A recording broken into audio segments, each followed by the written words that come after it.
This is Seymour Rocks from Down Under. I'll begin with this tragic image which speaks for itself, and I'm just beyond words really to uh, describe how I feel about this. But back in 2012 or 13, one of the things that struck me when I was studying Guy McPherson's long essay on climate change, something, by the way, he hasn't updated since 2016. That's a whole different subject. But it was one of his lists of positive feedbacks where it was written that drought in the Amazon might lead to a situation where instead of absorbing carbon, the Amazon might in its own right become a carbon emitter. And then I recall a little bit later, a couple of years later, perhaps a conversation with Paul Beckwith. This was during the Fort McMurray fires in Alberta, when we were talking about what seems strange. You know, everyone was reporting that Chinese emissions were being kind of successfully reduced while CO2 emissions were going through the roof. And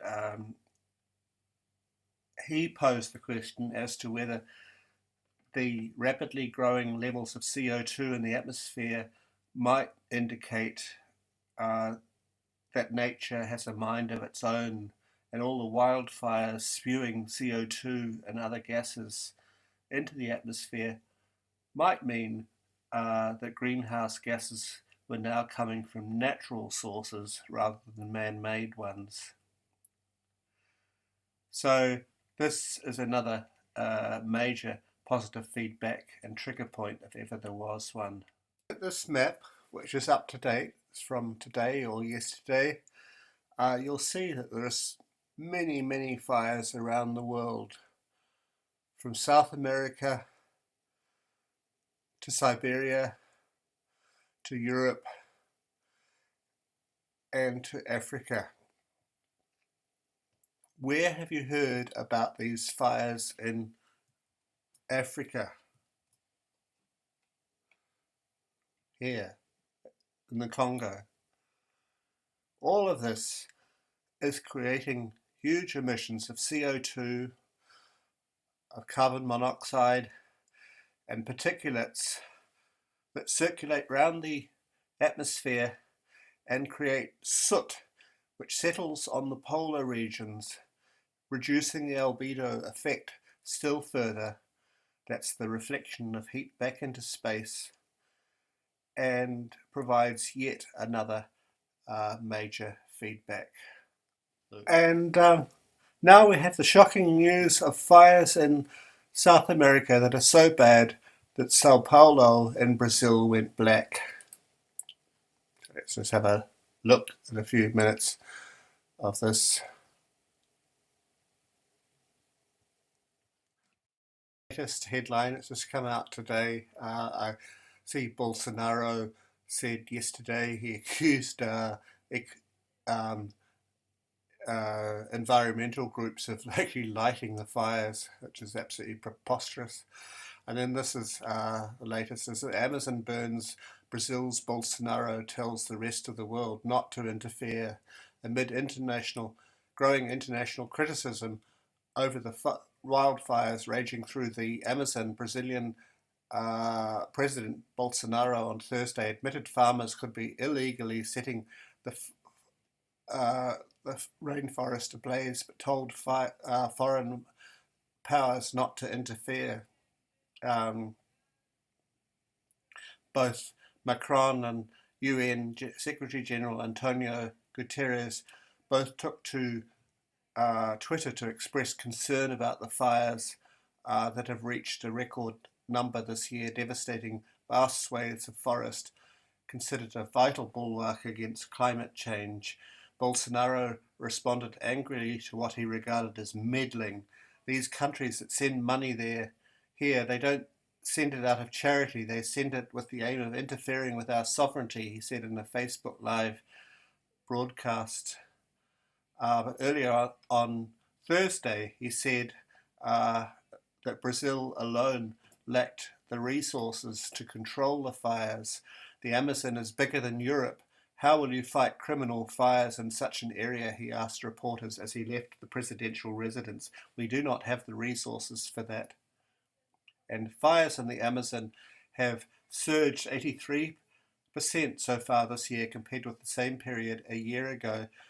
And I believe, I haven't got it here to show, but they're double of what they were in 2013. Yeah, so there's that. And this is just, I've just taken a few things here. I think this might be from Democracy Now. Oh no, sorry, this is the Sydney Morning Herald come out. Satellite data shows Brazilian Amazon burning at record pace. Brazilian researchers say fires raging in the Amazon have reached their highest pace on record as illegal loggers burn vast areas of rainforest to clear land for mining and cattle grazing, hence my picture of the poor monkeys huddling together. Brazil's National Institute for Space Research says satellites have detected some 74,000 fires in Brazil so far this year, a more than 80% increase over the same period as 2018. There are fires raging in nearby Bolivia as well, where some 2,000 square miles have burned. The fires have sent massive plumes of smoke across much of South America, turning day into night, as we saw before. That's 1,700 miles away from the Amazon basin. This says the right thing. When Notre Dame was burning, the world's media covered every moment of it, and billionaires rushed to restore it. Right now, the Amazon is burning, the lungs of our planet, and it has been burning for 3 weeks now. No media coverage, no billionaires. And I've seen coverage on YouTube from sites that would normally be, well, that are climate change deniers, but talking about the Amazons being the lungs of the planet. They don't see it from the kind of point of view of man-made emissions, but they look at it from a kind of biblical point of view. And quite frankly, at this point, I don't really mind, unlike some other people. And then this is from the Sydney Morning Herald. This morning, Amazon fires, the world's lungs are filling with smoke. The fate of the Amazon is intertwined with the fate of the world. If 20 to 25% of its tree cover is cut down, scientists estimate the basin's capacity to absorb carbon dioxide will be severely compromised, taking out of operation one of the world's largest carbon sinks. And I think we've moved actually beyond that stage.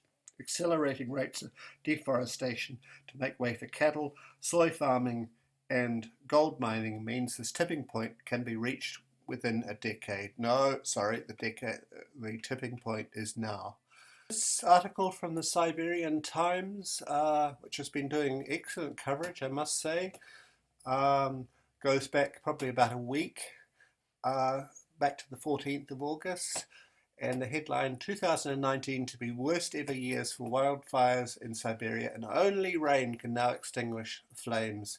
Military fully engaged in minimising carnage, but water sprayed by planes to extinguish infernos is as expensive as champagne. And of course, hardly anyone is pointing out that these are probably peat fires, and the peat fires will not go out unless they're very, very intensively fought. This is on a huge, huge territory, and I've no doubt that when the next season of wildfires comes, they'll just reignite. I mean, Yeah, correct me if I'm wrong. I don't know that much about peat fires, but let's just go back through this. Territory covered with wildfires across Russia has reached its peak for the year so far, with some 5.5 million hectares ablaze, mostly in Siberia and the country's far east. The total land destroyed by flames will soon exceed 2018, with weeks of the burning season still to go. So there, I would regard that as probably an illustration of what I was just talking about with the peat. Greenpeace Russia has predicted the damage can overtake the worst year on record, 2012. Only some 9% of these fires, 9% of these fires are actively being fought, since resources are concentrated by the authorities on flames threatening settlements or industrial or other crucial facilities, so the planet can go to hell. The immense scale of the fires is highlighted by the fact that so far this year some 14.9 million hectares has been destroyed by burning. This is an area greater than Bangladesh or Greece. Smoke from wildfires has covered an area larger than the European Union. And let's just have a look at just a few photographs. You can have a look at this article yourself. So there we go, that's the coverage.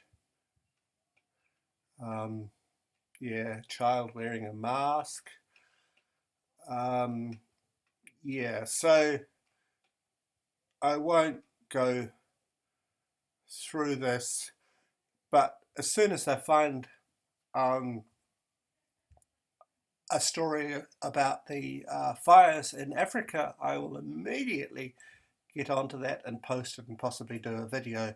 But I don't hold my yeah, I'm not really holding my breath.